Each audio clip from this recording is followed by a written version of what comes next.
सम्पूर्ण साथीहरूलाई मैले सन्ध्याकालीन नमस्कार भन्न चाहन्छु। सबै साथीहरू आरामै हुनुहुन्छ होला भन्ने मैले यहाँहरूलाई धन्यवाद पनि ज्ञापन गर्न पनि चाहन्छु। म धेरै दिनपछि साथीहरूको माझमा म लाइभमा आएको छु।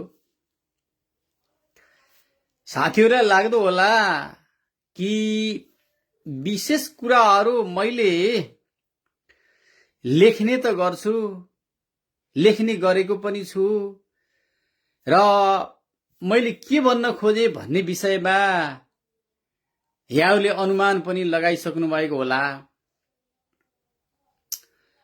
मैले के मात्रै भन्न खोजेको हो भने अघि भर्खर मात्रै मैले एउटा सूचना यहाँहरूको माझमा सम्प्रेषण गरेको थिएँ। केही साथीहरूले मलाई भन्नुभएको थियो कि तपाईं के विषयमा डिस्कसन गर्न खोज्नुभयो भनेर लेख्नु भएको पनि छ। जितबहादुर गौतम भाइ नमस्ते पनि भन्न चाहे। मैले यहाँ कमेन्टमा नमस्ते पनि भन्नुभएको छ। मेरा पोस्टहरू विशेष गरी सधैँ जस्तै गरेर वैदिक सनातनको पक्षमा, हिन्दू धर्मको पक्षमा सधैँ हुने गर्छ। यहाँले धेरैचोटि लाइक गर्नुभएको छ, कमेन्ट गर्नुभएको छ, हामी सँगै छौं भनेर पनि भन्नुभएको छ। तर एउटा औँला मात्रै ठडाएर, एउटा औँला मात्रै देखाएर हामी सँगै छौं भनेर हुँदैन। अब हामीले धेरै कुरा अनुभूति गरिसकेका छौं, धेरै कुराहरू हामीलाई थाहा भइसकेको कुराहरू हो र मुख्य गरी मैले किन एकहोरो चाहिँ यो सुगा रटान गरिरहेको छु वैदिक सनातन हिन्दू राष्ट्र, हिन्दू धर्मको रक्षा गर्नुपर्छ भनेर मैले किन भन्छु भने वैदिक सनातन भनेको हाम्रो सभ्यता हो साथीहरू। हिन्दू धर्म भनेको हाम्रो सभ्यता हो, हाम्रो संस्कृति हो। त्यसैले गर्दाखेरि हाम्रो जे हाम्रो संस्कार संस्कृतिहरू छ, यो वैदिक सनातनी हिन्दू धर्म सिद्धियो भने ती सबै सिद्धिएर जानेछन्। लक्षणहरू देखा परिसकेका छन्। अहिले पनि तपाई हामीले पनि देखिरहेका छौं कि के भइरहेको छ भनेर हामीले हेरि पनि रहेका छौं। हाम्रो संस्कार सिद्धिएको छ, हाम्रो सभ्यता सिद्ध्याउन थालिएको छ, हाम्रा रीतिरिवाजहरू सिद्धिन थालेका छन्। अनि आएर हामी यो देश पनि कुनै दिन यही अवस्था भयो भने सिद्धिने हो कि भनेर हामीले चिन्ता मानिरहेका छौं। धर्मको नाममा खेती गर्नेहरू, खेताला पण्डितहरू हामीले देखेका छौं, जसले पैसाका लागि मात्र दगुरेका छन्, पैसाका निम्ति भागवत पाठ गर्ने गरेका छन्, संसारभरि हिँडेका छन्। विधर्मीका देशमा गएर डलरहरू कुम्ल्याएर आएको तपाई हामीले देखेका छौं। तर नितान्त त्यो उनीहरू भनेको धर्म बचाउनका निम्ति होइन, धर्म सिद्ध्याउनका निम्ति लागिरहेका छन्। हामीले यो कुरा बुझ्न जरुरी छ। 15 दिनसम्म भागवत पाठ लगायो, महिना दिनसम्म भागवत पाठ लगायो, त्यसको हिसाब किताब केही पनि छैन। अझै भन्छन् हामी धर्मको रक्षा गर्न खोजिरहेका छौं, हामीले वैदिक सनातनको रक्षा गर्न खोजिरहेका छौं भनेर भन्छन्। त्यसको पारदर्शिता छैन। धर्मको नाममा भागवत पाठ गर्ने, पैसा जम्मा गर्ने, अनि पैसा कुम्ल्याउने, अनि कुम्ल्याएर धर्मको रक्षा हुन्छ? धर्मको रक्षाका निम्ति गर्नुपर्ने एउटा काम यो कसैले गर्यो भनेको छ कि केही पनि छैन। हामी अभियन्ता छौं, हामी अभियन्ता साथीहरूले यसको रक्षा गर्नुपर्छ भन्ने हाम्रो मान्यता हो। हामी त्यही भन्दै आइरहेका छौं। मैले यो किन भन्दैछु भन्नुहुन्छ भने हिजो पिता पुर्खाले जुन खालले हाम्रो धर्मको रक्षा गर्दै आउनु भएको छ, संस्कारको रक्षा गर्दै आउनु भएको छ, हामीले त्यसलाई चाहिँ के गर्न मेटाउन खोज्दैछौं। हाम्रा संस्कारहरू बिग्रेर गइसकेका छन्। आज तपाई हामी बाटो घाटोमा हिँड्दै गर्दा यस्तो खालको संस्कारसम्म हामी पुगेका छौं कि एउटा बाबुले आफ्नो छोरोलाई जन्माइसकेपछि हुर्काइसकेपछि ठूलो गराइसकेपछि उसबाट पाउने जुन खालको एउटा सहयोग हो आज त्यो वञ्चित हुने अवस्थामा पुगेको छ। यो गराएको अहिलेको चाहिँ यो पश्चिमा सभ्यताको कारणले हो। पश्चिमा सभ्यताका कारण नेपालभित्र जरा गाड्न थालेको छ। त्यसैको कारणले गर्दा आज यो अवस्था आइसकेको हामीले अनुभूति गरेका छौं। त्यसैले गर्दा अब हामीले गम्भीर भएर सोच्नुपर्ने अवस्था आइसकेको छ। आज तपाईँ हामी देख्दै गरेका छौं। अन्यथा नमानिदिनु होला। आज बाटोघाटोमा हिँड्दै गर्दा कुन चाहिँ लोग्ने मान्छे हो, कुन चाहिँ महिला दिदीबहिनी हो, हामी छुट्याउन सक्दैनौं। यही हो हाम्रो संस्कार भनेको। लामा लामा कपाल पाल्नु भएको छ, नाकमा मुन्द्री लगाउनु भएको छ, कानमा यो नाकमा बुलाकी लगाउनु भएको छ, कानमा यत्रो टप लाउनु भएको छ। अब हेर्दा दिदी हो कि बहिनी हो कि हामी छुट्याउन नसक्ने अवस्थामा गइसकेका छौं। यही हो हाम्रो संस्कार, यही हो हाम्रो अग्रजले सिकाएको यही कुरा थियो त। यसैलाई हामीले फलोअप गर्दै जाँदा यो संसारभरि हाम्रो नेपालको अवस्था के हुने हो भन्ने कुरा हामीले विचार गरेका छौं, पटक्कै विचार गरेका छैनौं। त्यसैले गर्दा हामीले पटक पटक मैले पटक पटक भन्ने गरेको छु, वैदिक सनातनको रक्षा गर्नुपर्छ, हिन्दू धर्मको रक्षा गर्नुपर्छ। हिन्दू धर्मको रक्षा भयो भने वैदिक सनातन भित्रका अन्य धर्महरूको रक्षा हुनेछ। यो लेखेर राख्दा हुन्छ। आजको मितिमा कसैले गफ नगर्दा हुन्छ। हिन्दू धर्मको रक्षा भयो भने अरू धर्मको रक्षा हुन्छ, किनकि हिन्दू भनेको मूल धर्म हो। यसको रक्षा गर्न हाम्रो जरुरी छ, हामीले जरुरी छ। त्यही भएर हामीले पटक पटक हामीले संकटमा परेको छ भनेर हामीले भन्ने गरेका छौं साथीहरू।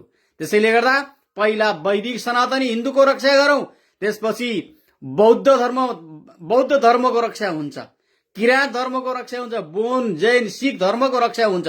जब हिन्दू धर्म सिद्धिएर जानेछ अरू सबै सिद्धिएर जानेछन्।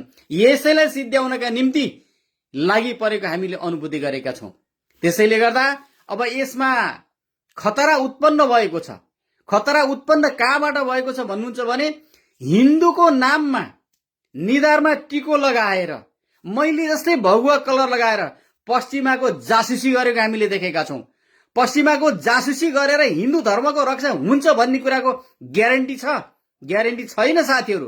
त्यसैले गर्दा एउटै मात्रै तरिका छ, एउटै मात्रै उपाय के छ भन्नुहुन्छ भने अब साँच्चीकै वैदिक सनातनी हिन्दूको रक्षा गर्ने हो भने तपाईलाई मैले भन्न चाहन्छु कि शास्त्र अर्जुनको विरुद्धमा, उनको अन्यायका विरुद्धमा भगवान परशुरामले परशु लिएर सडकमा आएको हो कि होइन? हजुर त त्यो पढ्नु भएको छ नि, हजुरले त्यो सुन्नु भएको छ नि। त्यही भएर मैले पनि के भन्न खोजेको भने मैले जस्तै ड्रेस लगाएर, मैले जस्तै भगुवा कपडा लगाएर यस्तै हामीले चाहिँ लगाएका रुद्राक्षको माला लगाएर श्रीराम लेखिएका भगवानका यस्तै खालका यी खालका लुगाहरू लगाएर रामनवमी लगाएर अब परशु लिएर सडकमा आउने बेला भएको छ। त्यो परशु लिएर सडकमा आएनौ भने हामीलाई के हुनेछ भन्नुहुन्छ भने हामीलाई सिद्ध्याउनेछन्। अस्ति भर्खर देख्नु भएको छैन?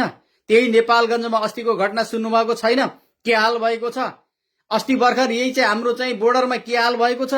त्यसैले गर्दाखेरि हामीले यसको रक्षा गर्न पर्छ। यो भनेको सभ्यता हो, यो भनेको संस्कार हो। त्यही भएर मैले लेख्ने गरेको छु कुन कुन जिल्लामा को साथीहरू हुनुहुन्छ, को साथीहरूले कोले सहयोग गर्नुहुन्छ भनेर हामीले भन्ने गरेका छौं नि। तर औलो ठडाउनुहुन्छ, राइट लेख्नुहुन्छ, हामी साथ छौं भन्नुहुन्छ, सडकमा आउँछौं भनेर कसैले भन्नुभएको छैन। त्यसैले गर्दा हामी के भन्दैछौं भने अब नेपालको हरेक जिल्लामा, नेपालको हरेक 77वटै जिल्लामा हामीले जिम्मेवार गुरुहरू जो द्रव्य पिशाच छैनन्, जो स्वच्छ छवि भएका गुरुहरू छन्, ती गुरुहरूलाई लिएर आएर हामीले हाम्रो कार्यक्रम 15 दिन हप्ता दिनसम्मका ज्ञानवर्धक कुराहरू, धार्मिक कुराहरूको हामी प्रवचन गराउनेछौं। तपाईहरूले दिएको चन्दाको आधारमा त्यो केही पैसा जम्मा गरेर हामीले नेपालभरि एउटा यस्तो खालको अभियान चलाउनेछौं जसले गर्दा यो नेपाल हिन्दू राष्ट्र बनोस्, सापेक्ष हिन्दू राष्ट्र बनोस्। त्यसको अधीनभित्र रहेका, त्यसमा आश्रित भएका अरू धर्मको पनि रक्षा गर्ने उद्देश्यका साथ हामी अगाडि बढ्दैछौं। त्यही भएर मैले फेरि पनि निवेदन गर्न चाहन्छु यहाँहरूलाई कि अब हामी यसरी बसेर, हामी जिम्मेवार गुरुहरू हुनुहुन्छ, उहाँहरू कोही बोल्नुहुन्न, कसैले पनि यसैको विरुद्धमा आवाज निकाल्नुहुन्न। कोठामा बसेर मात्रै कुरा गरेर भएन। अब साँच्चीकै हामीले चाहिँ हाम्रो धर्म संस्कारलाई बचाउने हो भने हामी खसारे समुदाय पनि एकीकृत हुन जरुरी छ। खसारे समुदाय एकीकृत भएनौ भने अन्यहरूले खेल्ने मौका पाउनेछन्। हामीले सुनेका छौं नि, हामी सुनेका छैनौं। हाम्रै वैदिक सनातन भित्रका केही धर्मावलम्बी साथीहरूले जातै तोकेर हामीले भनेको सुनेका छौं कि हामीहरूले तिमीहरूलाई नष्ट गर्नेछौं। सुनेका छौं नि हामीले। नामै लिएर भन्न पनि मैले मिल्ला नमिल्ला त्यो आफ्नो ठाउँमा छ। आज पूर्वतिरबाट भएका आक्रमणहरू रङको आधारमा, वर्णका आधारमा, नस्लका आधारमा गरिएका जुन व्यवहारहरू त्यहाँबाट आइसकेका छन्, त्यसको सन्देश के हो? त्यसको सन्देश के हो भन्दा अब हामी चाहिँ वैदिक सनातनीहरूलाई फ्र्याक्सनमा ल्याउनु पर्छ, वैदिक सनातनीहरूलाई फुटाल्नुपर्छ भन्ने खालका आशय हुन्। यदि त्यस्तो हो भने खसारे समुदाय एकीकृत हुन पर्छ कि पर्दैन? खसारे समुदाय पहिला एकीकृत हुने अनि वैदिक सनातनी साथीहरूलाई चाहिँ समेटेर लैजान पर्छ कि पर्दैन? हामीहरूले खसारे समुदाय भित्रै विभेद छ, जातीय द्वन्द्व छ, विभेद छ, अनुहार एउटै छ, धर्म संस्कार एउटै छ, बोलीचाली एउटै छ, सबै कुरा एउटै छ। तर सिङ्गो 60 लाख समुदायलाई हामीले विभेद गरेर बाहिर राखेका छौं। अनि त्यो विभेद गरेर बाहिर राखेका साथीहरूले उही संस्कार, उही धर्म, उही बोली, उही अनुहार भएका आफ्नै दाजुभाइसँगबाट विभेद भएर बस्नुपर्छ भने अब ती साथीहरू 60 लाख समुदाय बाहिर बाहिर गइदिए भने के हुन्छ त्यो अवस्थामा? यो कुरा हामीले हेक्का गरेका छौं। तपाईलाई मैले उदाहरण दिन चाहन्छु साथीहरू। बंगलादेशमा जति पनि हिन्दूहरूमाथि आक्रमण हुने गर्छ, हिजो उनीहरू हिन्दू थिए, उनका पुर्खाहरू हिन्दू थिए, हिन्दूबाट रूपान्तरित भएर मुसलमान भइदिए। मुसलमान भइसकेपछि अवस्था के आइदियो त भन्दाखेरि त्यही मुसलमानहरूले, त्यही रूपान्तरित मुसलमानहरूले अहिलेका जुन पूर्वजहरू, जुन हिन्दूहरू, परम्परावादी हिन्दूहरू छन्, उनीहरूमाथि आक्रमण गरेर मार्ने, काट्ने, धपाउने गरेको हामी सुनेका छौं कि छैनौं? त्यस्तै खालको ईर्ष्या बढेर गएर यो चाहिँ खसारे समुदायबाट विभेदमा पारिएको समुदायले सर्लकै चाहिँ धर्म परिवर्तन गरेर अन्य धर्ममा गइदियो भने कति प्रतिशत रहन्छौं हामी? त्यो प्रतिशतलाई त्यस्तै खालको बदलाको भावना लिएर तिमीहरू नै विभेद गर्ने भन्दै गएको अवस्थामा कसले समर्थन गर्छ यहाँ? त्यसैले अहिले सिम्पटम देखा परिसकिएको छ। त्यसैले गर्दा वैदिक सनातनीहरू एकीकृत हुनुपर्छ भन्ने हाम्रो मान्यता हो। वैदिक सनातनीहरू खसारे समुदाय एकीकृत भएर अन्य धर्मावलम्बी साथीलाई समेटेर गुरु धर्म भनेको, मूल धर्म भनेको हिन्दू धर्म हो, यसैलाई सुरक्षा गर्न सक्यौं भने हामी पनि सुरक्षित हुन्छौं भन्ने खाले हामी जान किन नसक्ने? केले रोकेको छ हामीलाई? हेर्नु होला, कुनै दिन यस्तो दिन आउने छ, यही अवस्था आउने हो भने मैले अन्यथा मैले भनेको छैन, मलाई माफ गर्नु होला, मैले त्यो शब्द भन्दिन। म मरेपछि पनि के राजा भन्ने खालको एउटा उखान हामीले सुनेका थियौं नि। आफू छँदाखेरि रजगज भयो भन्दैमा, आफू छँदा राम्रो ठाउँमा बसे भन्दैमा, सबैले सम्मान गरे भन्दैमा, सबैले बाजे भने भन्दैमा भोलि 50 वर्षपछि त्यो अवस्था रहन्छ कि रहँदैन? रहँदैन। त्यसैले गर्दा म मरेपछि को राजा भन्ने खालको अवस्था, म मरेपछि मेरा छोरा नातिले जेसुकै गरून् भन्ने खालको अवस्था हामीले सिर्जना गर्दैछौं। त्यसैले गर्दा खसारे समुदायलाई एकीकृत गराएर लिएर गएर, वैदिक सनातनीहरूलाई एकीकृत गराएर लिएर गएर हामीले समुन्नत हिन्दू राष्ट्र बनाउनु पर्नेछ। यो देशलाई हिन्दू राष्ट्र बनाउनु पर्नेछ। यो शैव भूमि हो, यो हिन्दूहरू बसेको भूमि हो, हिन्दूले निर्माण गरेको यो राष्ट्र हो यो।